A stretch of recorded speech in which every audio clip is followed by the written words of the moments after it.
ঘড়ির কাঁটা বেলা 12টার ঘর ছুঁতে চলেছে। রাস্তার উপর গাড়ির সংখ্যা তুলনামূলক কম থাকলেও মেহেবের মনে হচ্ছে প্রতিটি সেকেন্ড যেন অস্বাভাবিক ধীরে কাটছে। স্টিয়ারিংয়ে হাত শক্ত করে ধরে দ্রুত গতিতে গাড়ি চালাচ্ছে সে। অনেকটা লেট হয়ে গেছে।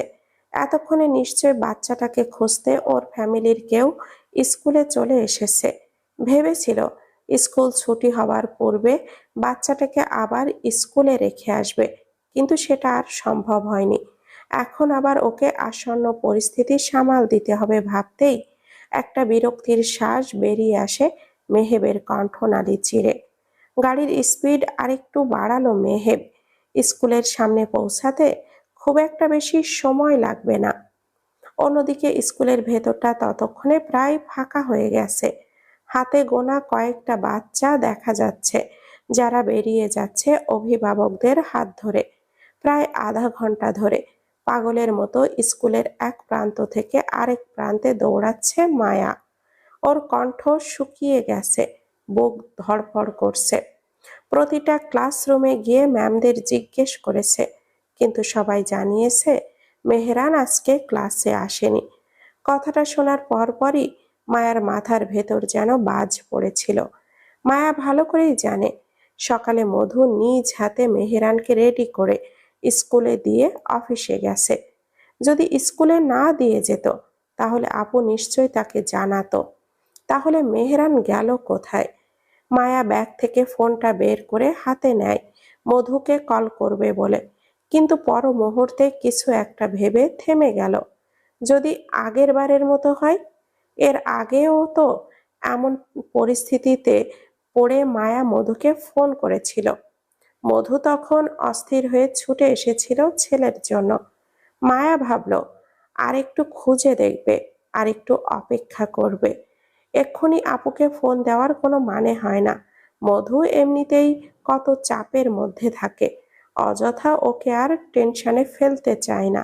এই ভেবে মায়া ফোনটা আবারও ব্যাগের ভেতরে রেখে দিল। কিন্তু সময় থেমে থাকে না, সে যেন নিষ্ঠুরভাবে গড়িয়ে যাচ্ছে। চোখের পলকে আরো 15 মিনিট কেটে গেল, অথচ মেহরানের কোনো খোঁজ পাওয়া গেল না। এবার মায়ার বুকের ভেতরটা জমে থাকা ভয়টা আর ধরে রাখতে পারল না। চোখ ঝাপসা হয়ে এলো। ক্ষণকালের ব্যবধানে ঝাপসা চোখ বেয়ে ঝরঝর করে জল গড়িয়ে পড়ল। মায়া আর দাঁড়িয়ে থাকতে পারল না। স্কুল গেটের বাইরে রাখা ঠান্ডা বেঞ্চটার ওপর ধপ করে বসে পড়ল। তারপর দুই হাতে নিজের চুল টেনে ধরল। এই মুহূর্তে ওর কি করা উচিত বুঝতে পারল না। অতিরিক্ত ভয় আর চিন্তায় ওর তীব্র মাথা ব্যথা শুরু হলো। ও কাঁদতে কাঁদতে বিড়বিড় করে আওড়ালো, আল্লাহ, ছেলেটার যেন কিছু না হয়, ওকে তুমি ফিরিয়ে দাও। ওর কিছু হলে আপু আর বাঁচবে না। ক্ষণকাল কেটে যেতেই একটা অডির গর্জন তুলে এসে থামল গেটের সামনে, কিন্তু মায়ার সেই সবে কোনো ধ্যান নেই। সে তখনও কান্নার দুনিয়ায় ডুবে আছে। গাড়িটা থামতেই ড্রাইভিং সিটের দরজাটা খুলে দ্রুত নেমে এলো মেহেব। তারপর মেহেরানকে নামালো। কয়েক পা এগোতেই মেহেবের চোখ পড়ল গেটের পাশে রাখা বেঞ্চটার দিকে। বেঞ্চের ওপরে বসে আছে একজন তরুণী। দুই হাতে নিজের চুল টেনে ধরে মাথা নিচু করে কাঁদছে।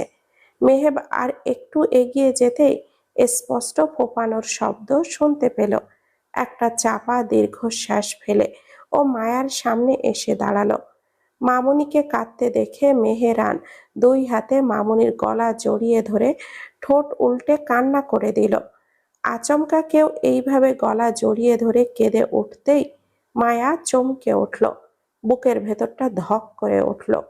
দুই হাতে শক্ত করে আঁকড়ে ধরা নিজের চুল ছেড়ে দ্রুত মাথা তুলল সে। দেখল মেহেরান ঠোঁট উল্টে ছলছল চোখে ওর দিকে তাকিয়ে আছে। এক মুহূর্তও দেরি না করে মায়া মেহেরানকে শক্ত করে বুকে টেনে নিল। এত শক্ত করে আঁকড়ে ধরল যে বাচ্চা ছেলেটার কোমল শরীরটা মৃদু কেঁপে উঠল। মায়া পাগলের মতো ওর গাল, কপাল, চুল যেখানে পারছে সেখানেই একটার পর একটা চুমু দেওয়া অবস্থাতেই ক্রন্দনরত কণ্ঠে শুধালো, কোথায় গিয়েছিলি তুই? আমাকে মেরে ফেলতে চাস? জানিস আমি কতটা ভয় পেয়েছিলাম? কেউ এমন করে বল? কথা বলার এক পর্যায়ে মায়ার চোখ গেল পাশে দাঁড়িয়ে থাকা মেহেবের দিকে। 1 সেকেন্ডের জন্য মায়া থমকে গেল, চোখের কোণ সরু হয়ে এলো। এই লোক এখানে কি করছে? আর মেহরানি বা ওর সঙ্গে কেন? মায়ার দৃষ্টি লক্ষ্য করে মেহেব কিছুটা অপ্রস্তুত হয়ে পড়ল। নিজেকে ধাতস্থ করে ঠোঁটের কোণে হালকা একটা হাসি টেনে শুধালো, আসলে ওকে আমি নিয়ে গিয়েছিলাম। স্কুল ছুটির পর দেখলাম ও গেটের সামনে একা দাঁড়িয়ে আছে, তাই ভাবলাম ওকে নিয়ে একটু সামনে থেকে হাঁটিয়ে আসি, ওর হয়তো ভালো লাগবে। কয়েক মুহূর্ত নিস্তব্ধতা শেষে মায়ার তীব্র রাগে ফেটে পড়ল। ওর ভেতরের সমস্ত সংযম ভেঙে গেল। ও কঠিন গলায় শুধালো, আপনার মাথায় কি একটু কমন সেন্স নেই? আপনি জানেন আমি কতটা ভয় পেয়েছিলাম? ও মেহেরানকে আরো শক্ত করে বুকের সাথে চেপে ধরে ফের শুধালো, তাছাড়া আপনি কাকে জিজ্ঞেস করে ওকে নিয়ে গেলেন? আপনাকে তো আমি ভালোভাবে চিনিও না। মেহেব শান্ত চোখে কয়েক মুহূর্ত তাকিয়ে রইল মায়ার রাগে লাল হয়ে যাওয়া মুখটার দিকে। মেয়েটার ভেজা চোখের পল্লব, কম্পিত গোলাপি অধর, ঝর্ণার মতো নেমে আসা কোমর ছাড়ানো লম্বা এলোমেলো চুল ও সবকিছুই মেহেবের বুকের ভেতরকার একটা নরম অংশকে কাঁপিয়ে তুলল। অজান্তেই ও জিভ দ্বারা নিজের শুষ্ক অধর জোড়া ভিজিয়ে নিল একবার। মেহেবের কোনো সাড়া না পেয়ে মায়া ফের রাগত স্বরে শুধালো, কথা বলছেন না কেন? কিছু জিজ্ঞেস করেছি তো আপনাকে। মেহেব নিজেকে সামলে নিয়ে আস্তে ধীরে স্বাভাবিক ভঙ্গিতে বলল, চেনেন না তো কি হয়েছে, এখন চিনে নেবেন। এই বলেই সে মায়ার দিকে হাত বাড়িয়ে দিল। আমি মেহেব, মেহেব গ্রে। মায়া মেহেবের বাড়িয়ে দেওয়া হাতের দিকে একবার তাকালো, তারপর ভুরু কুঁচকে সরাসরি মেহেবের চোখে চোখ রাখলো। ওর মুখে এক ফোঁটাও হাসি নেই। পরিস্থিতি সামলাতে মেহেব অপ্রস্তুত হেসে নিজের হাতটা নামিয়ে নিল। এক মুহূর্ত নিস্তব্ধতা শেষে মেহেব মায়ের চোখে চোখ রেখে গভীর গলায় শুধালো, রাগলে আপনাকে একদম ধানি লঙ্কার মতো দেখায়। মুহূর্তে মায়ের চোখ দুটো বড় বড় হয়ে গেল। বিরক্তিতে কপালে কয়েকটা ভাঁজ পড়ে গেল। ও ঠোঁটটা চেপে চোখ রাঙিয়ে শুধালো, আজে বাজে কথা বলবেন না। আপনার জন্যই আজ এত ঝামেলা। ভবিষ্যতে ওর আশেপাশেও যেন আপনাকে না দেখি। মায়ের চোখ রাঙানো দেখে মেহেব মনে মনে হাসল ও মায়ের দিকে সামান্য ঝুঁকে ফিসফিসিয়ে বলল, সমস্যা নেই, আপনার আশেপাশে থাকতে পারলেই হলো। মায়া বিরক্তির ভাব বেড়েই চলেছে। এই লোক কি কোনোভাবে ওর সাথে ফ্লার্টিং করতে চাচ্ছে নাকি? ভাবতেই যেন মায়ার নাকের পাটা ফুলে উঠল। ও কড়া গলায় শুধালো, আপনি কিন্তু অতিরিক্ত কথা বলছেন। আর 1 সেকেন্ডও দাঁড়ালো না মায়া, সঙ্গে সঙ্গে মেহরানকে কোলে তুলে নিল। চল, আমরা বাসায় যাব। হাঁটতে হাঁটতে ও কড়া গলায় শুধালো, শোন, কখনো কোনো অপরিচিত মানুষের সঙ্গে কথা বলবি না, কোথাও যাবি না, নয়তো আমি আপুকে সব বলে দেব। এদিকে গেটের সামনে দাঁড়িয়ে থাকা মেহেব মুচকি হাসল, চোখে একটা আলাদা আগ্রহের ঝিলিক। মেয়েটার রাগী মুখটা আসলেই অসম্ভব সুন্দর, আর গোলাপি অধরের নিচে থাকা ছোট্ট তিলটার কথা তো নাই বলল। মায়ার সাথে ওর আগেও দেখা হয়েছিল ঠিকই, কিন্তু আজকের মতো করে এত কাছ থেকে এত স্পষ্টভাবে কখনো দেখা হয়নি মেয়েটাকে। ঘড়ির কাঁটা প্রায় 7টা বাজতে চলেছে। অফিস আওয়ার প্রায় শেষ। চারপাশে কাজের ব্যস্ততা কমে এসেছে। একে একে সবাই নিজের ডেস্ক গুছিয়ে বেরিয়ে গেছে। জানালার বাইরে সন্ধ্যার নরম অন্ধকার নেমে এসেছে। চারপাশটা অনেকটাই ফাঁকা ফাঁকা লাগছে।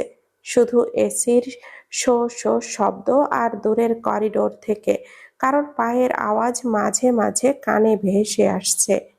মধু নিজের ডেস্কের দিকে তাকিয়ে একটা দীর্ঘশ্বাস ফেলল। এখনো দুটো ফাইল কমপ্লিট করা বাকি।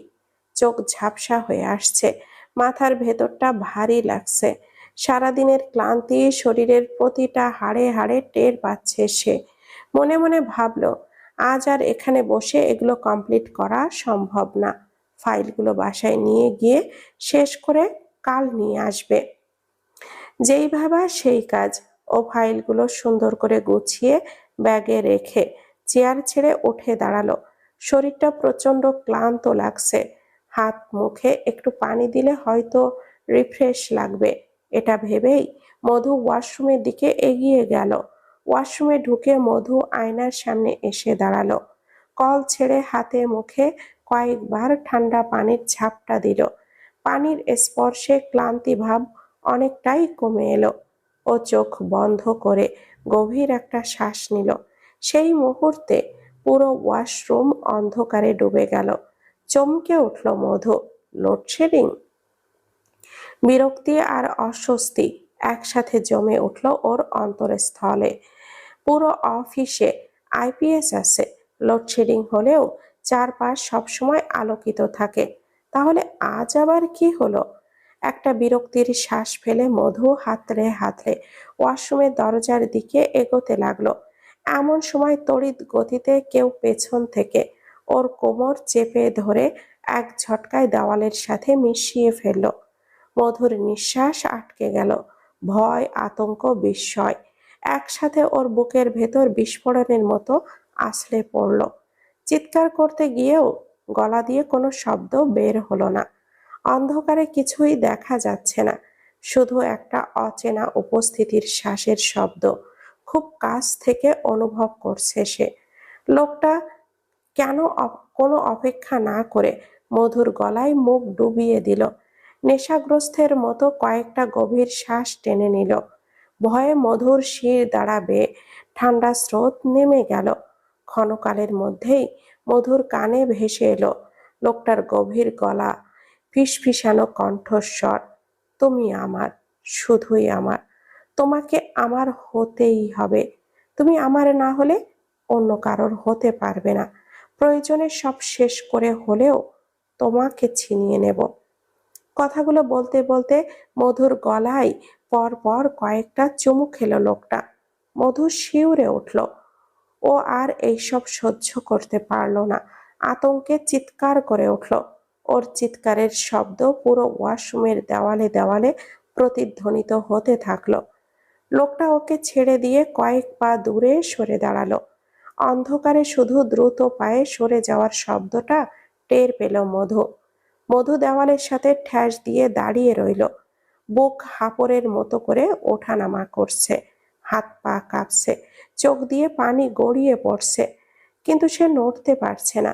কয়েক মিনিট যেন অনন্তকালের মতো করে কেটে গেল। অতঃপর চারপাশ পুনরায় আলোকিত হয়ে উঠল। মধু চোখ মেলে সামনে তাকালো। কেউ নেই।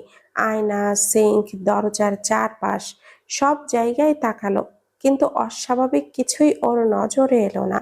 মধু ছুটে গিয়ে দরজার বাইরে তাকালো, কিন্তু প্রতিটা কোণ, প্রতিটা ছায়া, কোথাও কিছু নজরে এলো না। ওয়াশরুমের ভেতরটা এবং বাহিরটা সম্পূর্ণ ফাঁকা, যেন কিছু ঘটেইনি। মধু নিজেকে স্বাভাবিক করার চেষ্টা করলো, কিন্তু হৃদস্পন্দন কোনোভাবেই স্বাভাবিক হতে চাচ্ছে না। কেন ওর সাথে এমনটা হচ্ছে কিছুই বুঝে উঠতে পারছে না।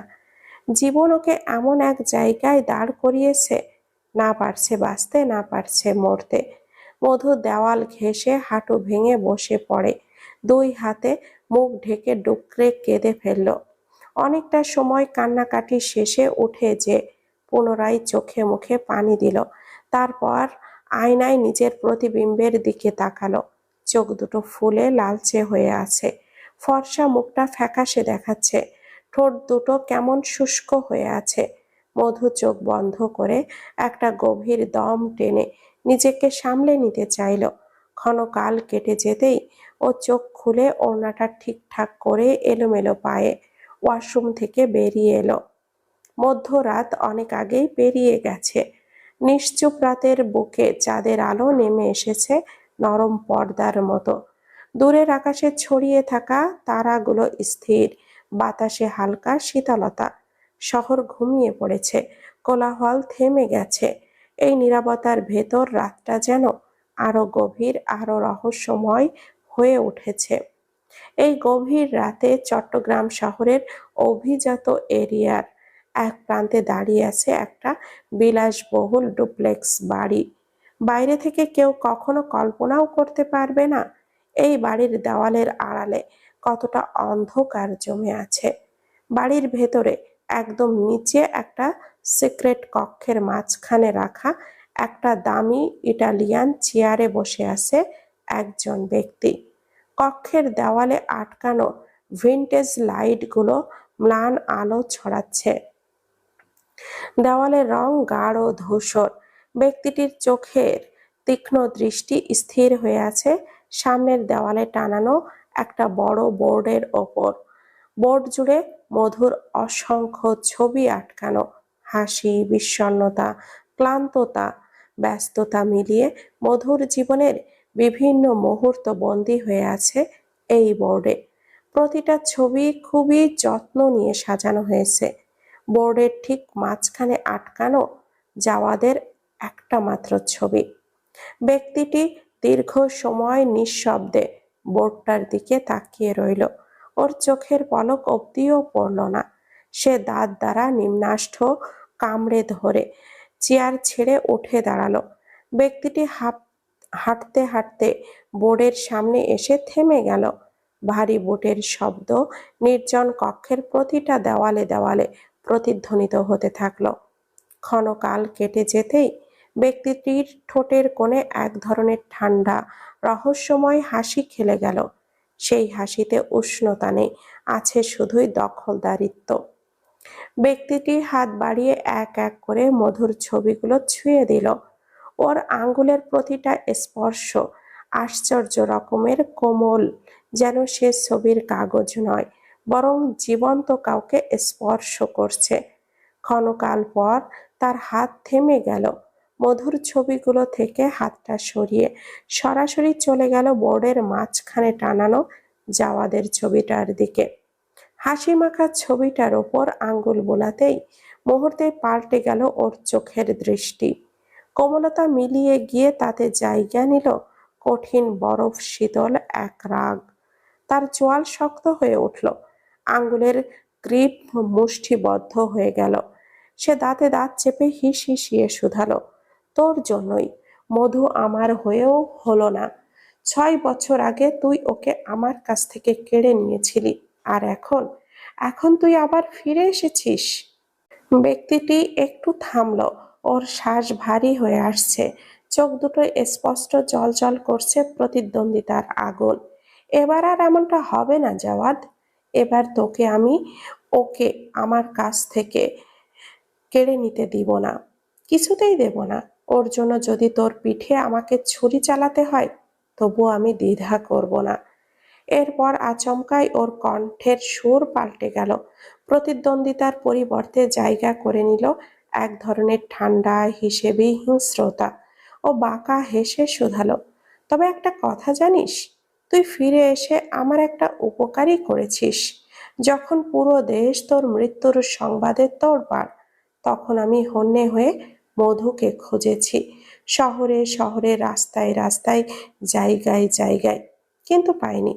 ব্যক্তিটির কণ্ঠে এবার এক ধরনের উন্মাদনা দেখা দিল। ঠোঁটের কোণ হালকা বাঁকালো। তারপরেও আমি হাল ছাড়িনি। টানা 5টা বছর ধরে ওকে খুঁজে চলেছি, কিন্তু ভাগ্য আমার সহায় হয়নি। ওর চোখের কোণ এবার সরু হয়ে এলো। নিঃশব্দে একটা হাসি বেরিয়ে এলো কণ্ঠনালী থেকে। আর এখন তুই এসে এত সহজে ওকে খুঁজে পেয়ে যাবি, আমি ভাবতেও পারিনি জাওয়াদ, ভাবতেও পারিনি। মুহূর্তেই কক্ষ জুড়ে নিস্তব্ধতা